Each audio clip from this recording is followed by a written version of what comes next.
یہ پہلا لائن ہے پاکستان میں جس کے نیلز میں نے آپریٹ کروا کے سرجری کروا کے موو کروا دیے. اب یہ کسی کو نقصان نہیں دے سکتا. 30 کروڑ روپے کا وہ آفر کر رہے تھے, 20 لاکھ, تو میں نے 50 لاکھ پاؤنڈ کا بیچا, کوئی 1 ارب روپے. غریب ملک میں سونا پہننے سے آئی فیل کہ آپ بہت سارے لوگوں کے دلوں سے, بہت سارے لوگوں کی فیلنگ سے پلے کر سکتے ہو. لاسٹ آفر تو 80 لاکھ روپیہ بھی ہوئی ہے. 80 لاکھ روپیہ آپ کے صرف سیل کے نمبر کی ہوئی ہے.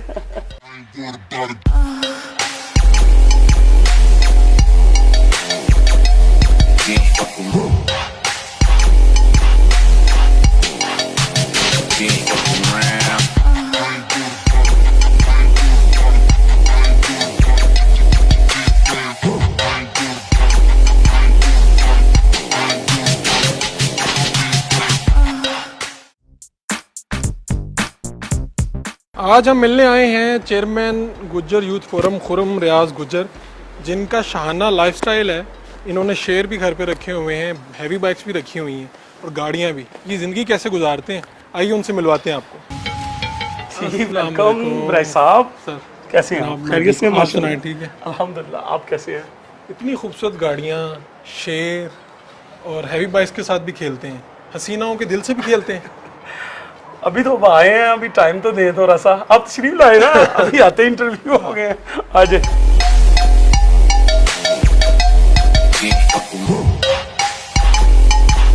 ہمارے معاشرے میں ایک کنسیپٹ بن چکا ہوا ہے, شاید میں اس لیے تھوڑا سا ڈفرینٹ ہوا آپ کو. کبھی کچھ کرتے ہوئے نظر آ جاتا ہوں, کبھی کچھ کرتے ہوئے. مختلف شوق سے لے کے مختلف ٹائپ کے دوستوں کے ساتھ بیٹھنا, جو اچھے بندے بھی ہیں اور برے بھی ہیں, میں سب کے ساتھ ہوں. اس سے یہ مسئلہ ہے کہ آئی ایم برٹش, مجھے ان لوگوں سے کچھ لرن تو ہوا ہے نا. تو وہ برٹش ہونے کے ناطے سے مجھے موٹر سائیکل پہ بیٹھتے ہوئے شرم نہیں آتی, وہ ہیوی بائک چلاتے ہوئے مجھے ڈر نہیں لگتا.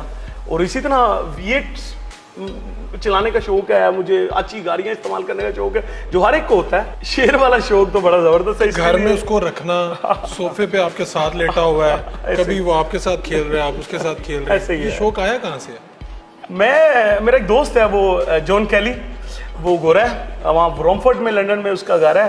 اور مہنگی جگہ ہے لیکن بہت بڑا گھر ہے, امیر آدمی ہے وہ, تو دل کا بھی امیر ہے ایکچولی. تو وہ میرے تو دوست وہی بنے گا جو دل کا امیر ہے. یہ قدرت کا نظام ہے. تو دوسرے مجھ سے بہتر ہوں گے لیکن مجھے لگتا ہے بہت زیادہ میرے لیے آسان ہے. تو وہ اسی سے مجھے شوق پڑا. اس نے گھر میں 2 ٹائیگر رکھے ہوئے تھے, تو وہ بالکل میرے گھر کے ساتھ اس کا گھر تھا. وہ فارم ہاؤس تھا, اس کا میرے گھر سے بڑا گھر تھا. تو میں اس کو ان سے اس کی قربت دیکھنی, اس کو ملنے جانا, ہم دونوں نے سٹنگ کرنی, دوستوں کے ساتھ بھی کرنی. تو اس دورانیہ میں مجھے اس سے کافی چیزیں سیکھنے کو ملی. اس جانور کی جو اصل پہچان ہے وہ ہوئی. تو پھر مجھے اسی سے شوق پڑا. اور میں جب یہاں آیا ہوں, ابھی میں نے برکی میں فارم ہاؤس بنایا ہوا ہے. ڈیفینس میں اس کو رکھتے نہیں ہم, یہاں پر 7K میں صرف ہم لاتے ہیں اس کو جب میرا دل کرے. مہینے میں 10 دفعہ لے آؤں, 2 دفعہ لے آؤں, 50 دفعہ لے آؤں, لیکن یہاں لاتے ہیں کچھ آورس کے لیے, اس کے ساتھ اس کو یوز ٹو کرنے کے لیے نا, کہہ سکتے ہیں. ایکچولی یہ رکھنے سے پہلے یہ چیز تو ضروری ہے نا. اس کا جب میں نے لائسنس لیا تو اس وقت بھی یہ کویشچن تھا نا. کویشچن 2 چیزوں پہ ہیں, آپ کی افورڈیبلٹی اور آپ کی اکوموڈیشن. اب ان دونوں چیزوں پہ ان کے پورا اترتے ہیں, then you can take licence for line. تو میں نے ان دونوں چیزوں پہ میں پورا اترتا تھا. اور اس کا یہ ہے کہ اس کے اکوموڈیشن میں نے وہاں پر 3 لوگ رکھے ہوئے ہیں, اور اس قاعدہ سے پورا کمرہ ہے. اس کو جنگ کا وہ نہیں کنسیپٹ دیا کہ یہ وائلڈ سین ہو. اور اس کے ساتھ ساتھ میں آپ کو یہ چیز بتاؤں کہ یہ پہلا وائٹ لائن ہے, A گریڈ ہے. یہ وائٹ لائن کی A گریڈ ہے اور یہ فیمیل ہے. میل میں نے کہ میل کا مجھے تھا کہ میں دوستوں کو تھوڑا سا نا, مجھے لگا کہ یہ بزنس بن چکا ہے. یہاں 15 سے 20 لاکھ کا یہ بچہ بیچتے ہیں نا, اس کا کب بیچتے ہیں. تو مجھے لگا کہ یار میں فیمیل رکھوں گا. ایک تو یہ ہے کہ میں اس سے بریڈ لے کے دوستوں کو پروموٹ کر لوگوں کو دے سکوں گا گفٹ کی شکل میں. اور ایک نیا وین لوگوں کو گفٹ کرو یار. سیل پرچیز تو دنیا میں رہ جانا مال. کیا مالیت ہے اس کی؟ مالیت ہے جب یہ بچہ ہوتا ہے تو 12 لاکھ سے لے کے یہ 20 لاکھ کے اندر اندر. اس کے ماہانہ جو اخراجات ہے مجھے لگتا ہے کہ یہ آپ کو ماہانہ منیمم 50,000 پڑتا ہے, 50,000 روپے میں. یہ اس کے ڈفرینٹ ٹائپ کے اخراجات لے لیں. 3 لوگ اس کو بالکل لک آفٹر کرتے ہیں. ایک بندہ جو اس کی صفائی کرتا ہے, ایک بندہ جو اس کے فوڈ کو سسٹم رکھتا ہے, ایک بندہ جو اس کے لیے پرچیزنگ کرتا ہے. اس کی فطرت تو وائلڈ ہے, لیکن اس کے لیے میں نے یہ کیا تھا کہ وہ پاکستان میں میں نے جب دیکھا کہ لوگوں کے پاس جانور ہوتے ہیں اور وہ بلا ڈر ان کے پاس بھی مالک اور سم ٹائم آپ نے ویڈیوز دیکھی ایکسیڈنٹلی کسی کو نقصان بھی ہو گیا. اسی کو مد نظر رکھتے ہوئے یہ پہلا لائن ہے پاکستان میں جس کے نیلز میں نے جب تھوڑا سا تو اس کے میں نے آپریٹ کروا کے سرجری کروا کے موو کروا دیے تھے. اب یہ کسی کو نقصان نہیں دے سکتا. یہ بہت ٹیم ہے, مطلب جتنا کم کہہ سکتے ہیں اس سے زیادہ ہے. اس کی بیسک ریزن یہ, اس کو میں نے جنگلہ ہی نہیں دیکھنے دیا, اس کو وہ میں نے انوائرمنٹ ہی نہیں دی جس میں پتا چلے کہ یہ ہیومن ہو رہے ہیں اور ہم ہو رہے ہیں. تو یہ ایک کتے کی طرح پلے کرنا, اسی کی طرح سارا کچھ کرنا. پاکستان میں تو جو لوگ شیر رکھتے ہیں اور اس طرح کی زندگی گزارتے ہیں ان لوگوں نے تو گلے میں چینز پہنی ہوتی ہیں سونے کی, یہاں پر کڑے پہنے ہوتے ہیں سونے کے. آپ کو خیال نہیں آیا کہ دولت تو بہت ہے, میں بھی سونا پہنوں دکھاؤں؟ وہ کہتے ہیں نا, غالب سے کسی نے کوشچن کیا کہ گورے نے جب دلی میں برے حالات تھے تو آر یو مسلم, تو اس نے آنسر کیا میں ہاف مسلم ہوں. اس نے بولا ہاف مسلم کیوں؟ اس نے بولا سور کا گوشت نہیں کھاتا, شراب پیتا ہوں. سو اسی طرح میں کہہ سکتا ہوں مسلمانوں کو بہت سارے کاموں سے منع کیا گیا, خصوصاً مرد کو سونے سے. میں نے ابھی بھی جو رنگز پہنی ہیں یہ دیکھ سکتے ہیں چاندی میں ہوں گی, میں سونے سے کہہ لیں میری والدہ نے سختی سے مجھے کہا تھا, میں سونے سے تھوڑا سا نا اس چیز کو فیل کرتا ہوں. ایک تو غریب ملک میں سونا پہننے سے آئی فیل کہ آپ بہت سارے لوگوں کے دلوں سے, بہت سارے لوگوں کی فیلنگ سے پلے کر سکتے ہو. تو کتنا ہو سکے لوگوں کے ساتھ ایسا فیل کرو. بلکہ میں بھی اچھی گاڑیوں میں گھومتا ہوں, آئی فیل کہ لوگوں کو یہ بھی فیل ہوتا ہوگا, لیکن میں کوشش کرتا ہوں اپنے ضمیر کو زندہ رکھنے کے لیے بہت سارے لوگوں کے اوپر ہاتھ بھی رکھتا ہوں. فیل کیا کرتے ہیں کہ لوگ جو آپ سے ملتے ہیں یا تعلق بناتے ہیں وہ آپ کی دولت کی وجہ سے تعلق بناتے ہیں؟ یہ وہ تلخ حقیقت ہے جس کو میں تسلیم بھی کرنا چاہیے. یہ یاد رکھیں کہ ہمیشہ آپ چاند چمکنا بند کر دے, آپ دیکھیں گے اس کی طرف, نیور, یو نیور سی.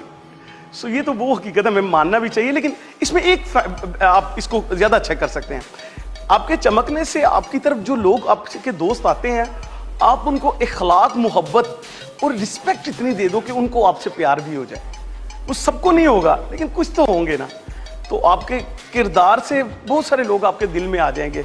بہت سارے لوگ جو ایسے اپنے ماں باپ سے دور ہوئے ہوتے ہیں, اپنے رشتوں پہ بلیو جن کا ختم ہوا ہوتا ہے, آپ کے کردار کو دیکھ کے وہ واپس لوٹ جائیں گے. آپ کو تو ایک نیکی چاہیے اگلا سفر پار کرنے کے لیے. تو میں کوشش کرتا ہوں کہ میری والدہ کی جو تبلیغ ہے اس کو مد نظر رکھتے ہوئے بہت سارے ماؤں سے بچھڑے ہوئے کو میں نے ملا دیا. میری والدہ قسم سے جب میں ان کو قبر میں اتارا تھا کچھ نہیں تھا ان کے ہاتھ میں. کتنا کرنا ہے, ہاں اب یہ کرتا ہوں جتنا ہے, اس کے لیے میں کتنوں کا بھلا کر سکتا ہوں.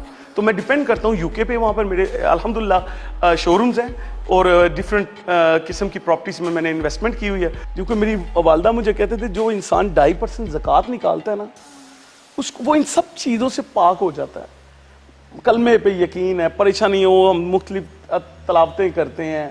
تو اسی طرح اگر آپ کے پاس پیسے ہیں اور آپ اس کی زکوٰۃ نکالتے ہیں, اور زکوٰۃ ضروری نہیں آپ نے روزوں میں نکالنی, یہ سارا سال آپ مختلف لوگوں کے ساتھ کردار کی شکل میں نکال سکتے ہیں. کئی ماؤں کی بیٹیوں کے ساتھ اپنی بیٹی, اب پتہ نہیں مجھے نہیں لگتا کہ میں اپنی بہن یا بیٹی کے سر پہ ہاتھ رکھ سکتا ہوں. تو اللہ پاک کا احسان ہے, میں کئی ماؤں بیٹیوں کی سر پہ ہاتھ رکھتا ہوں. میں نے کرائم کیا ہے کہ میں اپنی ماں کے لیے اسٹیشن سے, مجھے یاد ہے جب محنت کرتا تھا تو وہاں پر آج بھی ریگل ہوٹل ہے, وہاں پر ہمارا شو روم تھا اور اس شو روم کا مالک میرا باپ تھا. بعد میں وہ شو روم اتنے کرائسس آ گئے کہ سندھ میں میرے باپ کے ساتھ 94 میں 74 کروڑ کا فراڈ ہوا. اب کون ہے جس کے پاس 94 میں 74 کروڑ ہوگا؟ اس کو ہم کہتے ہیں عرش سے فرش پہ آنا. تو وہ جو فراڈ ہوا وہ اس صورت میں ہوا کہ انہوں نے ایک فیکٹری, اس کے اندر جتنا مال سب کچھ لے لیا, آکشن ہوئی باقاعدہ, پرچیز کر لیا, لے لیا. جب ان کو مال کو شفٹ کرنے کے لیے, قبضہ لینے کے لیے جب وہاں گئے تو وہ پولیس کی گاڑیاں آ گئی. تو پتہ چلا کہ وہ فیکٹری اونر بینک فلج مال تھا سارا کچھ. تو وہ انہوں نے کچھ لوگوں سے مل ملا کر کے ہی وہ سارا کچھ کیا تھا, اور موقع کے اوپر وہ سلنڈر ہو گئے, خود بھاگ گئے اور ہم لوگ نقصان میں چلے گئے. لیکن وہ اس سے میں یہ بتانا چاہ رہا ہوں کہ میرا دادے کو کہتے تھے گاما مربیاں والا, گاما مربیاں والا. یہ جو آپ دیکھتے ہیں ٹاؤن شپ سے آگے گرین ٹاؤن ہے, وہاں پر وہ جو چونک ہے وہ میرے باپ کے نام کی پہلی میں بنا ہوا ہے. ایک دن لندن سے مجھے کال آئی تو میرا وہ دوست مجھے کہتا ہے قسمت کہاں بیٹھ کے لکھوائی تھی. میں نے کہا کیا ہوا ہے؟ کہتا میرے آدمی ایک لیٹر ہے تو گلی میں جو آخری گھر ہے وہ آپ کا ہے, چھوٹا سا گھر ہے وہ. کہتا میں کہا ہاں. کہتا اس گلی میں 2 سکول بن گئے ہیں, کونسل سے لیٹر ہے کہ وہ آپ کو آفر کر رہے ہیں چونکہ آپ کا فری ہولڈ گھر ہے وہ آپ کو آفر کر رہے ہیں 2 ملین پاؤنڈ کہ ہمیں گھر دے دو. لیا کتنے کا تھا؟ 2.5 لاکھ پاؤنڈ کا. 2 ملین پاؤنڈ ایک اماؤنٹ ہے, 30 کروڑ پہ تھا اس وقت. تو میں نے ان کے ساتھ تھوڑا سا اس کو لینتھی کیا, مجھے اندازہ تھا انہوں نے لینا ہی لینا ہے, تو وہ میں نے ان کو آپ یقین کریں 5 ملین پاؤنڈ کا بیچا. 2.5 لاکھ پاؤنڈ سے اس کی قیمت گئی 5. سر 30 کروڑ پہ کا وہ آفر کر رہے تھے, 20 لاکھ, تو میں نے 50 لاکھ پاؤنڈ کا بیچا, کوئی 1 ارب روپے. کہ میں نے اپنی والدہ کو کال کی, میں کہا ماں جی میں نا ایک مشکل کام کرنے جا رہے ہیں. میری ماں دے مینوں الفاظ سن, دنیا اور آخرت میں اللہ تے اندے رسول کو اپنے پتر واسطے لے لئی. میرے پتر نے اپنی بہناں اپنے بھراواں نو اپنی ماں باپ نو راضی کیتا ہے, تیری کنڈ نہیں لگے گی. آپ کے دوست زیادہ ہیں کہ دشمن زیادہ؟ مجھے لگتا ہے دوست ہی ہیں, دشمن نہیں. میں نہیں ہوں کسی کا دشمن, تو کوئی کون ہوگا. دولت مند کے تو دشمن ہوا کرتے ہوتے ہیں, دولت ہی اس کی سب سے بڑی دشمن ہوتی ہے. یار ایک سانپ ہے, وہ گھر میں پالا ہوا ہے, تو وہی دشمن ہوگا سب سے بڑا. کبھی کبھی ڈر لگتا ہے کہ یہ دولت اور یہ وسائل نہ رہے تو کیا حالت ہوگی؟ تو کچھ نہیں ہوگا, میں برٹش ہوں, میں بغیر پیسے کے بھی زندہ رہوں گا. بینیفٹس دیتے ہیں وہ لوگ اچھے ہیں یار. آپ کا جو موبائل نمبر ہے اس میں 00000 بڑا گولڈن نمبر ہے, کتنے میں لیا تھا؟ یہ جو نمبر ہے پاکستان کے رینکنگ میں یہ نمبر 1 نمبر ہے. ایک بلاول کے پاس چل رہا ہے, یہاں ایک میرے پاس چل رہا ہے. تو یہ اس کی آفر تو لوگوں نے مطلب آپ سوچ نہیں سکتے. یو کین امیجن کتنی لاسٹ آفر تو 80 لاکھ روپیہ بھی ہوئی ہے. 80 لاکھ روپیہ آپ کے صرف سیل کے نمبر کی ہوئی ہے.